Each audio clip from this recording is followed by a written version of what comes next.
Pisces, alamin natin ang ganap sa inyo sa buwan ng November. Guys, ito ay 1 month reading. At hindi po ito personal reading. Ito ay general reading, guys. Bahala na kayo makaresonate sa mga sasabihin ko. Ayan, kung hindi man kayo ang tinutukoy, maaaring ibang Pisces po ang tinutukoy sa reading na ito, guys. Ganap po kay Pisces sa buwan ng November.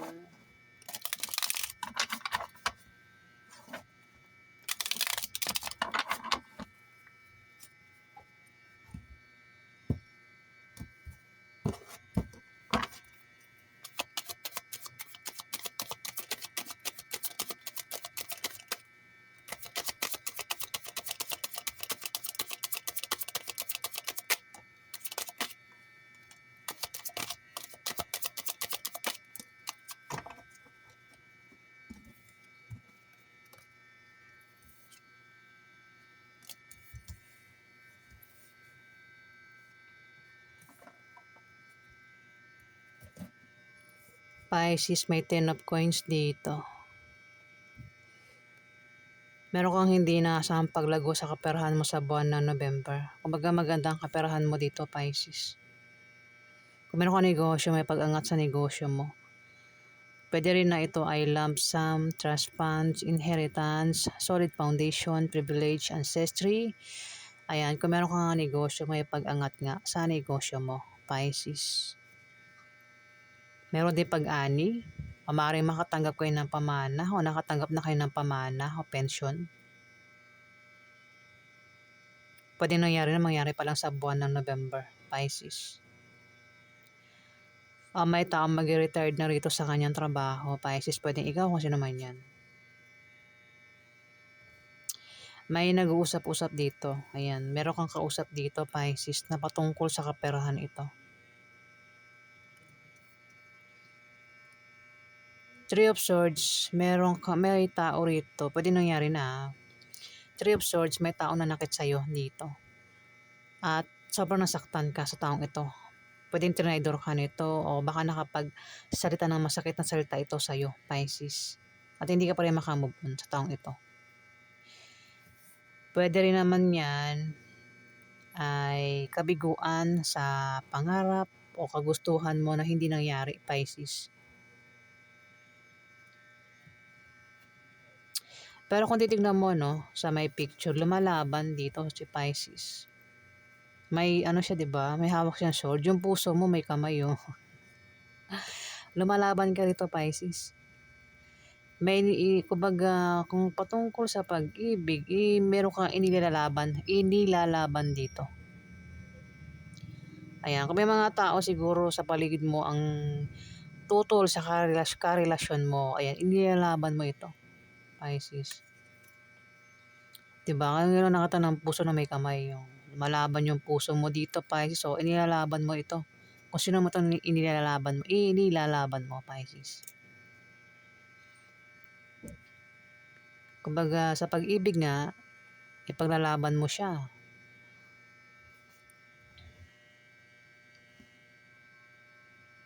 Sa mga taong gustong manakit sa'yo o sa kanya.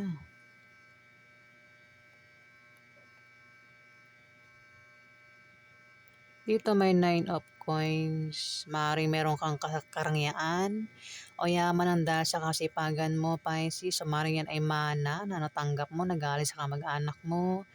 Maaaring yan ay promotion o swerteng dumating sa inyo, Pisces. May mga natanggap ka. Meron ka raw mga natanggap. Pwedeng pagkain, gamit, o maaaring pera, Pisces. Kaya meron ka niyan, meron ka. Kumbaga wala kang problema sa pera, pagkain o gamit, Pisces. Ang iba sa inyo may status sa buhay, Pisces. Ang iba galing yan sa pinaghirapan mo, pinagtrabahuhan mo. Ang iba naman pwedeng galing yan sa tulong o swerteng dumating nga sa inyo o maaaring yan ay pamana, Pisces. Ayan, kumbaga wala kayong problema talaga sa grips yan, no?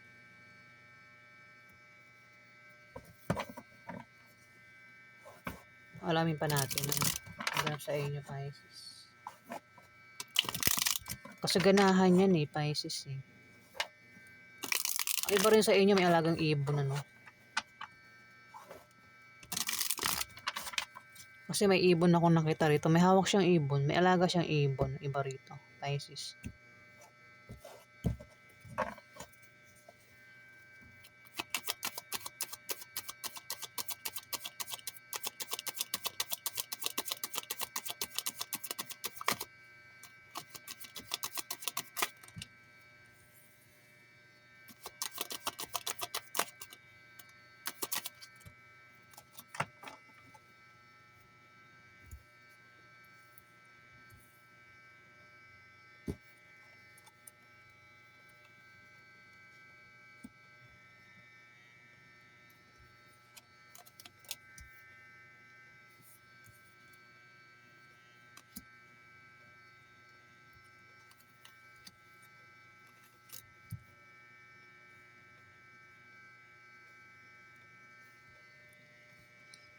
Eight of Wands. Meron ka raw mabilisang pagdidesisyonan. Pero kung hindi man ikaw yan, Pisces, may tao rito ang maring sign ang meron siyang mabilisang pagdidesisyonan sa buwan ng November, Pisces. Sign, maring ang zodiac sign, Aries, Leo o Sagittarius. May edad ito sa iyo, Pisces. Pwede nanay mo yan, ate mo, ante mo, boss mo, katrabaho mo, kaibigan mo, kung sino pa yan, Pisces. Pwede asawa mo rin yan kung lalaki kang Pisces. O kapatid mo yan, Pisces. Eight of Wands, pwede rin naman na ito ay may maantala na pangyayari sa buwan ng November. Pwedeng hindi matuloy, napaparating, Pisces. Kung hindi man ikaw ang tinutukoy nito, pwede isang person ang tinutukoy na ito ng Eight of Wands, Pisces. Meron din grupo, baka may grupo ka sinasalihan, Pisces, online man o dito sa lugar nyo, mayroon kang sinasalihan grupo, pwede mag-away-away yung grupo nyo, Pisces, sa buwan ng November. Pwede rin baka may inaantay kang paparating na isang tao na maring siya ay sign na may daladalang balita, Pisces. O siya yan, siya ang tinutukoy ng Eight of Wands, Pisces. Dito, tumapat yung Three of Swords sa Seven of Swords. May taong nag-traitor sa'yo dito. Pwede nangyari na mangyari pa lang sa buwan ng November. Kung hindi pa nangyayari, sa buwan ng November, Pisces, may taong magta-traitor sa'yo o maring balakan ka nitong nakawan, Pisces. Ayan, maring yan. O maring traitor ito. Baka may taong nag-traitor sa'yo o magta-traitor sa'yo. Mukhang masasaktan ka ng taong ito. Ayan, Pisces. At hindi ka makakamove on sa gagawin ng taong ito sa'yo. Pwede nakawan ka niyan o traidorin ka nga. Ingat ka rin daw sa matutulis na bagay, Pisces. Kung meron kang sikreto o lihim, huwag mo ipagsabi sa iba. O plano, huwag mo ipagsabi sa iba. Maging mapagmatsyag ka, Pisces, sa buwan ng November. Talasan ang mata. Ayan, Pisces. Ano rin ito eh. Diba lumalaban yung karito? Ilalabanan mo. Kumbaga, yung puso mo, hindi ka papayag na may manakit sa'yo dito pa sa buwan ng November. Diba? Sinasalag mo yung pwedeng manakit sa puso mo rito, Pisces. Ayan, may traitor dito, pwedeng yan, baka may manakit nga sa'yo at traitor ang taong ito, Pisces. Baga nakahanda ka, no? O sasalagin mo kung sino man itong pwedeng manakit sa'yo, sa puso mo. Ayan, nakahanda ka talaga sa kanya. Kung sino man yan ang pwedeng manakit sa'yo dito, Pisces.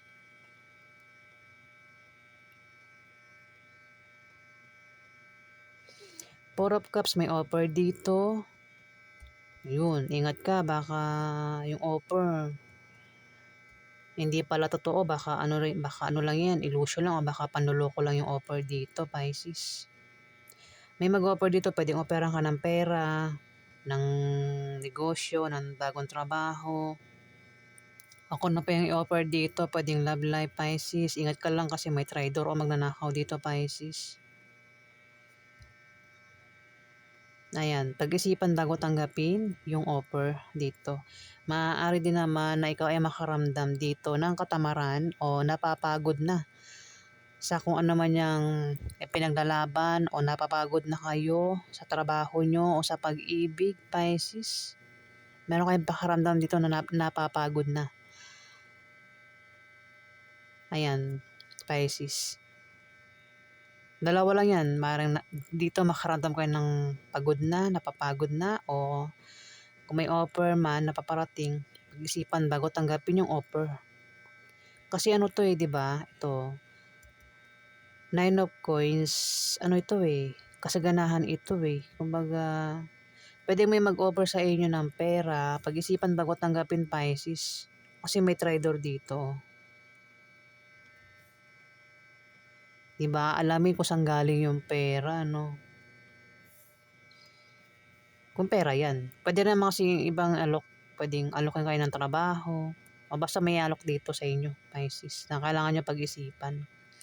Kasi may trader dito. O, magnanakaw yan, Pisces. Judgment, may mayroong paghatol. Pwede ikaw mahatulan o ikaw yung may mga taong mahatulan sa paligid mo, Pisces. Ayan, may paghatol. Pwede rin na may sikretong mabubunyag. Maaari may malaman kang sikreto sa buwan ng November, Pisces. O maaari may taong hihingi ng tawad sa iyo. O ikaw yung hihingi ng tawad dito sa buwan ng November. Kung may sakit, may paggaling sa tamang oras dito, Pisces. Maaari din ang iba sa inyo ay magkaroon na ng kapayapaan sa buwan ng November, Pisces.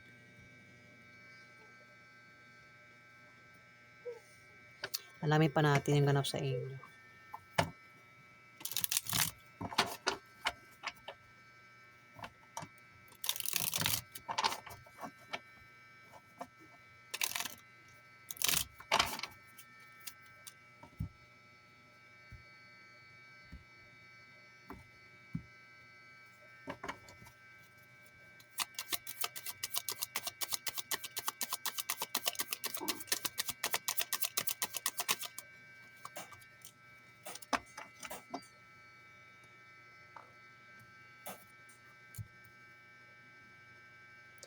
Pisces, may taong makakatanggap ng pera dito sa buwan ng November. Pwedeng ikaw, kung hindi man ikaw, Pisces, ang maaaring makatanggap ng pera isang sign, Aries, Leo, Sagittarius, babae.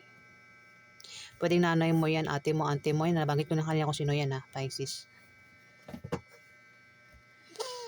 Pwede rin na ito ay may lalakarin siya o ikaw na mga papeles dito sa buwan ng November. Papeles o requirements yan, Pisces. Pwede rin na ito ay mga bagong offer.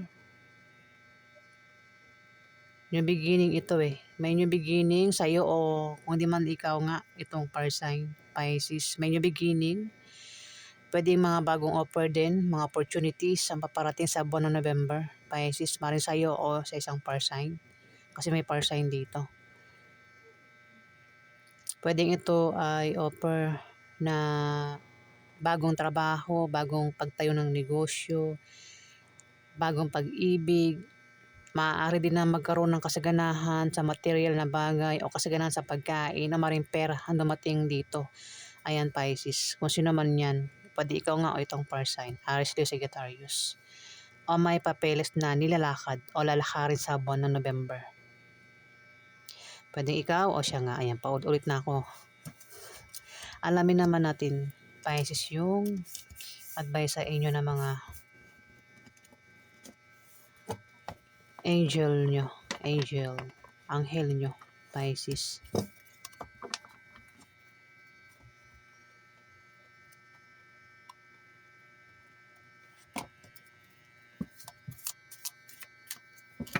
Ano po yung advice nyo sa mga Pisces sa buwan ng November?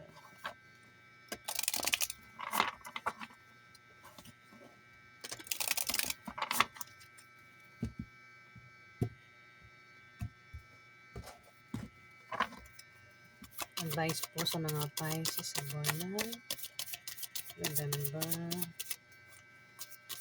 masyadong laki yung card. Mahirapan akong tumawak. Advice po sa mga Pisces sa buwan ng November.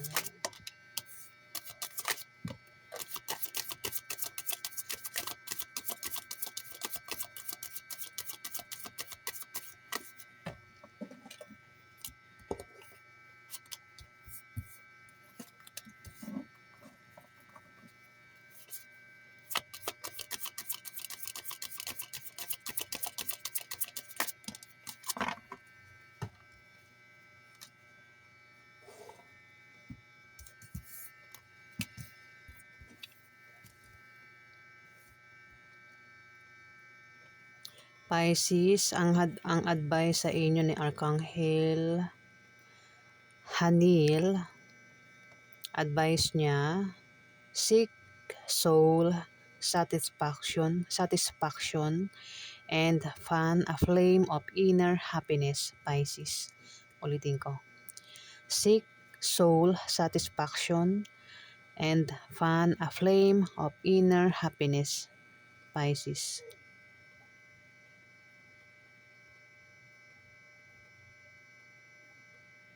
Alamin pa natin ang advice naman sa inyo ni Archangel Chamuel. Open your heart to give and receive love. Your essence is love, Pisces. Open your heart to give and receive love. Your essence is love, Pisces.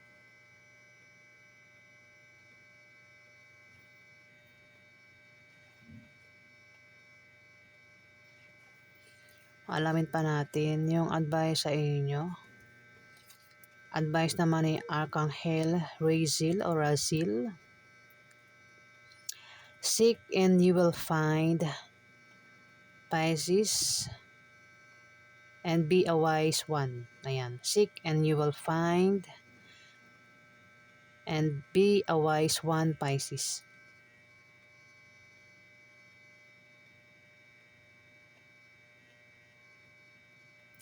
Ayan po ang advice sa inyo ng tatlong anghel nyo, Pisces, sa buwan ng November. Ayan guys. Kung nagustuhan nyo ang aking reading guys, huwag kalimutan mag-like at mag-subscribe. At sa mga subscriber po, maraming salamat po guys. Salamat po.